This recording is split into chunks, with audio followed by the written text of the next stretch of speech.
161º dia. 1 Reis 21. A plantação de uvas de Nabote.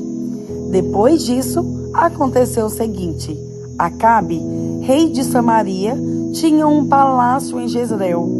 Perto desse palácio havia uma plantação de uvas que pertencia a um homem chamado Nabote. Certo dia, Acabe disse a Nabote: dê-me a sua plantação de uvas. Ela fica perto do meu palácio e eu quero aproveitar o terreno para fazer uma horta. Em troca, eu lhe darei uma plantação de uvas melhor do que a sua. Ou, se você preferir, eu pagarei um preço justo por ela. Esta plantação de uvas é uma herança dos meus antepassados, respondeu Nabote. Que o Senhor Deus me livre de entregá-la ao Senhor. Acabe foi para casa aborrecido e com raiva por causa do que Nabote tinha dito. Ele se deitou na cama, virado para a parede, e não quis comer nada. Então, a sua esposa, Jezabel, foi falar com ele e perguntou: por que você está assim aborrecido? Por que não quer comer? Ele respondeu: é por causa do que Nabote me falou. Eu lhe disse que queria comprar a sua plantação de uvas, ou então, se ele preferisse, eu lhe daria outra em troca. Mas Nabote me disse que não me daria a sua plantação. Então, Jezabel disse a Acabe, o seu marido: afinal de contas, você é o rei ou não é? Levante-se, anime-se e coma. Eu darei a você a plantação de uvas de Nabote, um homem de Jezreel. Então, ela escreveu algumas cartas em nome de Acabe e carimbou-as com o anel sinete dele e as mandou para as autoridades e para os líderes de Jezreel. As cartas diziam o seguinte: mandem avisar que vai haver um dia de jejum. Reúnam todo o povo e ponham Nabote no lugar de honra. Ponham sentados na frente dele 2 homens de mau caráter para acusarem Nabote de ter amaldiçoado a Deus e ao rei. Depois, levem Nabote para fora da cidade e o matem a pedradas. Os líderes e as autoridades de Jezreel fizeram o que Jezabel havia ordenado. Eles mandaram avisar que ia fazer um dia de jejum. Reuniram o povo e puseram Nabote no lugar de honra. Então, diante do povo, os 2 homens de mau caráter acusaram Nabote de haver amaldiçoado a Deus e ao rei. E assim, ele foi levado para fora da cidade e morto a pedradas.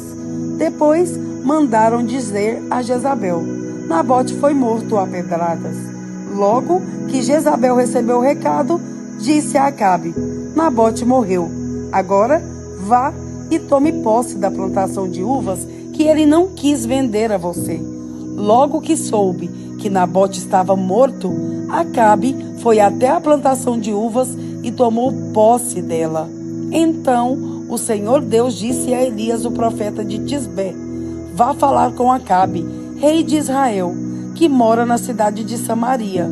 Você o achará em Jezreel, na plantação de uvas de Nabote. Ele foi até lá para tomar posse dela. Diga a Acabe que eu, o Senhor, estou dizendo a ele: você mata o homem e ainda fica com a propriedade dele?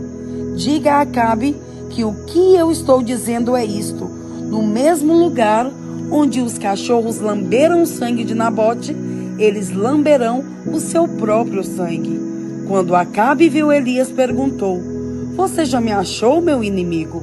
Elias respondeu: achei sim, porque você se entregou completamente a fazer o que o Senhor Deus considera errado. Por isso, ele lhe diz: eu vou fazer com que a desgraça caia sobre você.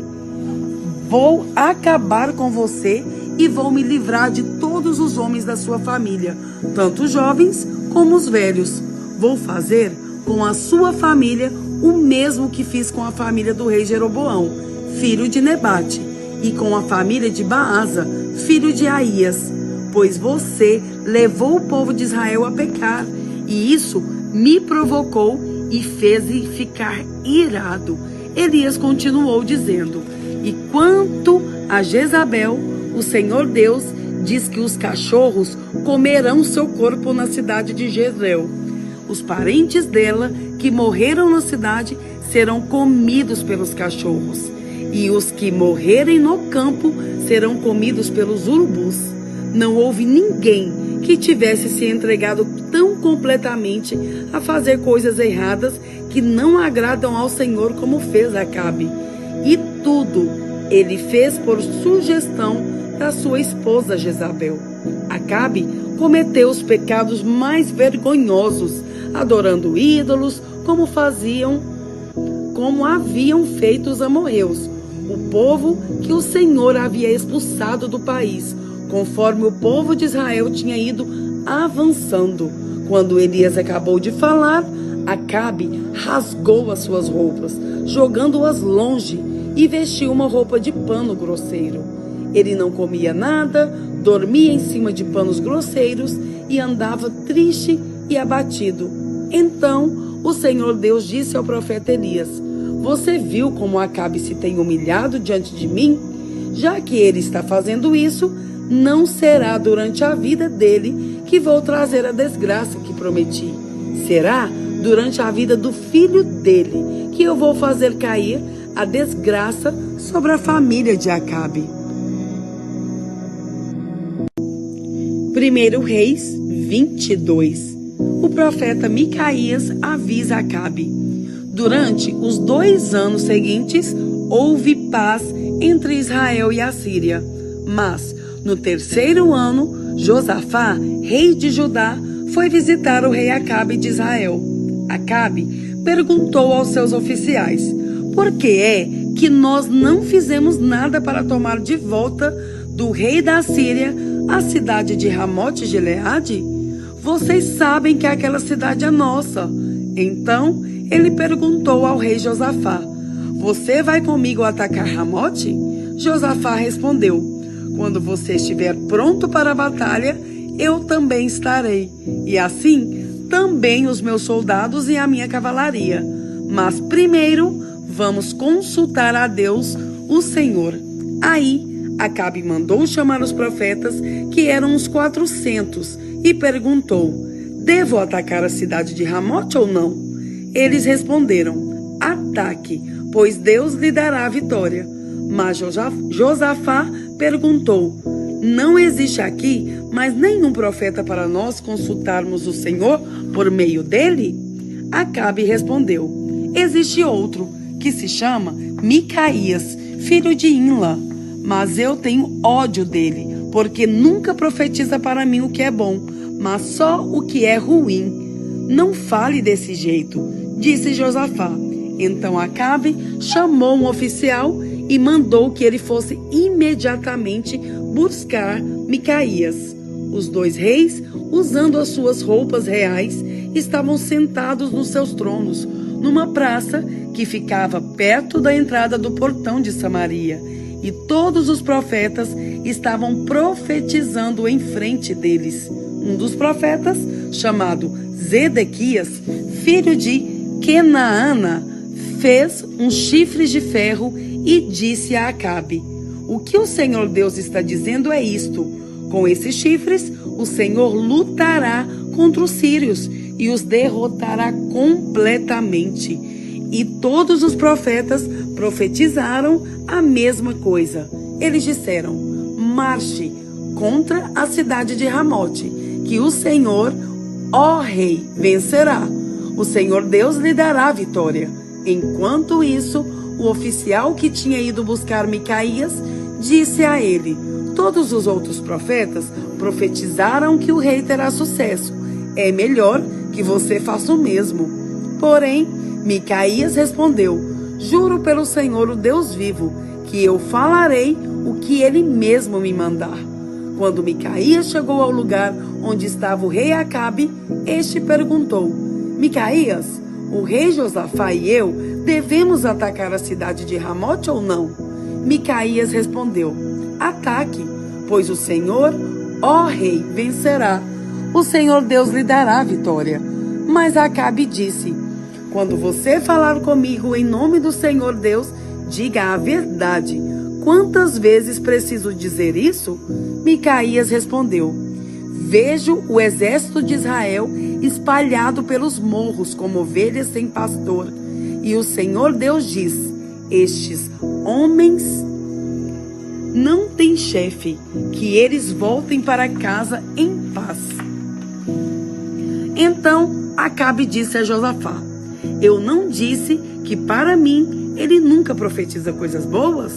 Ele sempre diz alguma coisa ruim.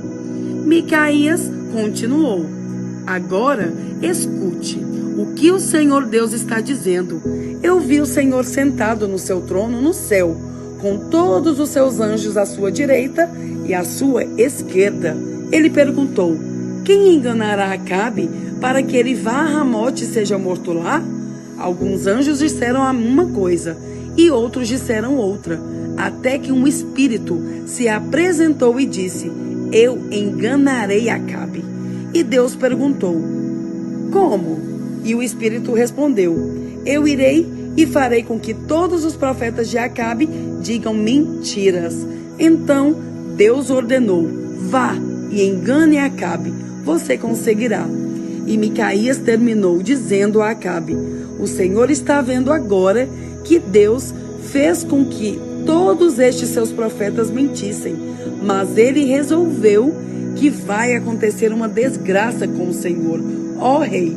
Então o profeta Zedequias chegou perto de Micaías, deu um tapa na cara dele e perguntou: quando foi que o Espírito do Senhor saiu de mim e falou com você? Você descobrirá isso quando entrar em algum quarto dos fundos, tentando se esconder, respondeu Micaías. Aí o rei Acabe deu a seguinte ordem a um dos seus oficiais: prenda Micaías e o leve a Amon, o governador da cidade, e ao príncipe Joás.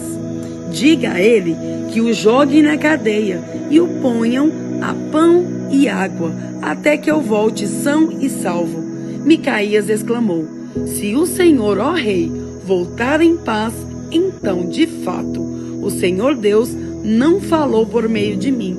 E disse também: todos aqui deem atenção àquilo que eu profetizei, a morte de Acabe. Assim, o rei Acabe de Israel e o rei Josafá de Judá foram atacar a cidade de Ramote-Gileade. Acabe disse a Josafá: quando formos entrar na batalha, eu vou me disfarçar, mas você use as suas roupas de rei.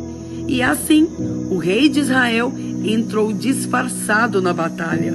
O rei da Síria havia mandado que os 32 capitães dos seus carros de guerra não atacassem ninguém, a não ser o rei de Israel. Por isso, quando viram o rei Josafá, pensaram que ele era o rei de Israel e foram atacá-lo. Mas Josafá gritou. E aí eles viram que aquele não era o rei de Israel e pararam de atacá-lo. No entanto, um soldado sírio atirou uma flecha que, por acaso, atingiu o rei Acabe entre as juntas da sua armadura. Então, ele gritou para o condutor do seu carro: fui ferido, dê a volta e me leve para fora da batalha. Enquanto a batalha ficava cada vez mais forte, seguraram o rei Acabe de pé no seu carro de guerra, de frente para os sírios. O sangue dele escorria do seu ferimento para o fundo do carro, e à tarde ele morreu. Ao pôr do sol, foi dada ao exército dos israelitas a seguinte ordem: que cada homem volte para a sua própria região e para a sua cidade. E assim morreu o rei Acabe. O seu corpo foi levado para Samaria e sepultado. E quando lavavam o carro dele na represa de Samaria, os cachorros lamberam o seu sangue, e as prostitutas se lavaram naquela água, como o Senhor Deus tinha dito que ia acontecer.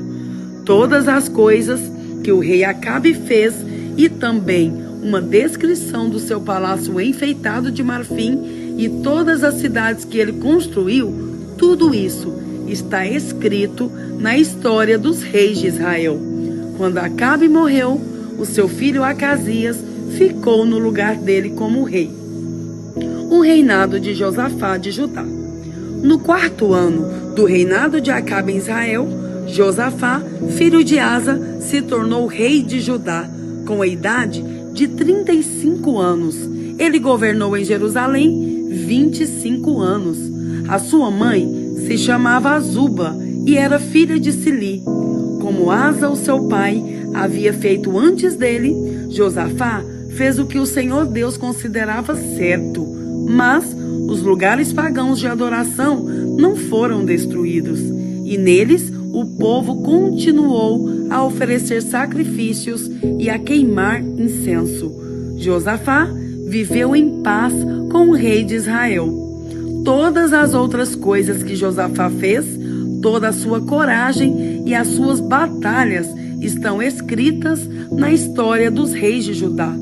Ele acabou com todos os prostitutos e prostitutas que serviam nos altares pagãos, que ainda haviam ficado desde o tempo de Asa, o seu pai. O país de Edom não tinha rei e era governado por um governador nomeado pelo rei de Judá. O rei Josafá construiu grandes navios para navegarem até a terra de Ofir e trazerem ouro, mas eles se quebraram em Ezion-Geber e nunca chegaram a navegar. Então, Acasias, filho de Acabe, ofereceu seus marinheiros para a viagem, junto com os marinheiros de Josafá, mas ele não quis. Josafá morreu e foi sepultado nos túmulos dos reis na cidade de Davi, e o seu filho Jeorão ficou no lugar dele como rei. O reinado de Acasias de Israel. No ano 17 do reinado de Josafá, em Judá, Acasias, filho de Acabe, se tornou rei de Israel e governou 2 anos em Samaria. Ele pecou contra Deus, seguindo o mau exemplo do seu pai Acabe, da sua mãe Jezabel e do rei Jeroboão, que havia feito o povo de Israel pecar. Acasias adorou e serviu o Deus Baal, e como seu pai havia feito antes dele, fez com que o Senhor, o Deus de Israel, ficasse irado. Salmos 126. Oração pedindo prosperidade. Quando o Senhor Deus nos trouxe de volta para Jerusalém, parecia que estávamos sonhando. Como rimos e cantamos de alegria. Então as outras nações disseram: o Senhor fez grandes coisas por eles. De fato, o Senhor fez grandes coisas por nós e por isso estamos alegres.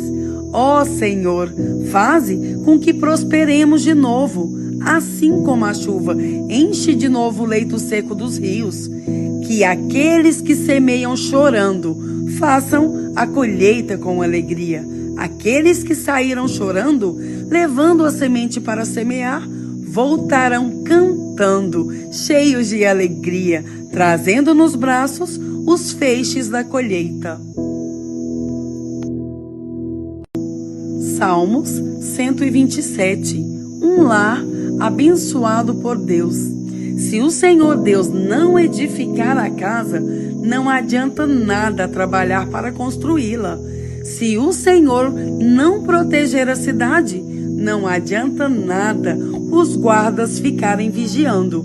Não adianta trabalhar demais para ganhar o pão, levantando cedo e deitando tarde, pois é Deus quem dá o sustento aos que Ele ama, mesmo quando estão dormindo.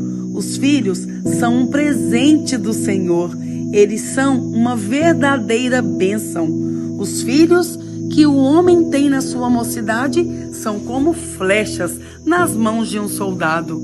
Feliz o homem que tem muitas dessas flechas.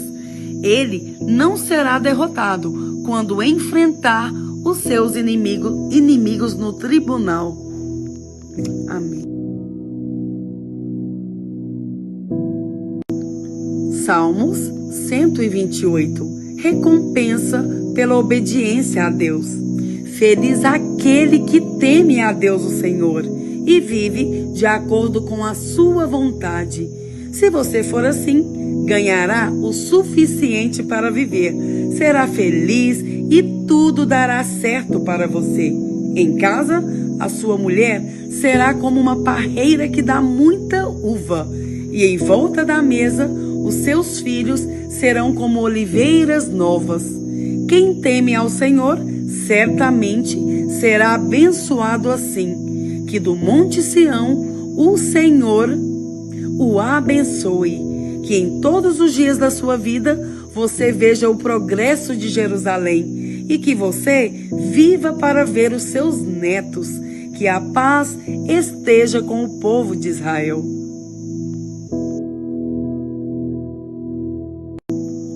Salmos 129. Perseguidos, mas não derrotados. Povo de Israel, conte com seus inimigos, têm perseguido vocês desde o começo da sua história. O povo responde: desde o começo, os nossos inimigos nos têm perseguido ferozmente, mas nunca nos venceram. Eles abriram feridas fundas nas suas costas, como um arado faz na terra. Porém, o Senhor, que é justo, nos livrou do domínio deles. Que sejam derrotados e fujam todos os que odeiam Jerusalém. Que todos eles sejam como a erva que cresce nos telhados e que seca antes de ser arrancada, erva que ninguém colhe, nem leva embora em feixes, e que os que passam não digam a eles que o Senhor Deus os abençoe. Nós os abençoamos em nome do Senhor. Salmos 130. Oração pedindo a ajuda de Deus. Ó Senhor Deus, eu te chamei quando estava em profundo desespero. Escuta o meu grito, ó Senhor, ouve o meu pedido de socorro. Se tu tivesses feito uma lista dos nossos pecados, quem escaparia da condenação? Mas tu nos perdoas e por isso nós te tememos. Eu aguardo ansioso a ajuda de Deus, o Senhor, e confio na sua palavra. Eu espero pelo Senhor mais do que os vigias esperam o amanhecer, mais do que os vigias esperam ao nascer do sol. Povo de Israel, põe a sua esperança em Deus, o Senhor, porque o seu amor é fiel e ele sempre está disposto a salvar. Ele salvará Israel, o seu povo, de todos os seus pecados.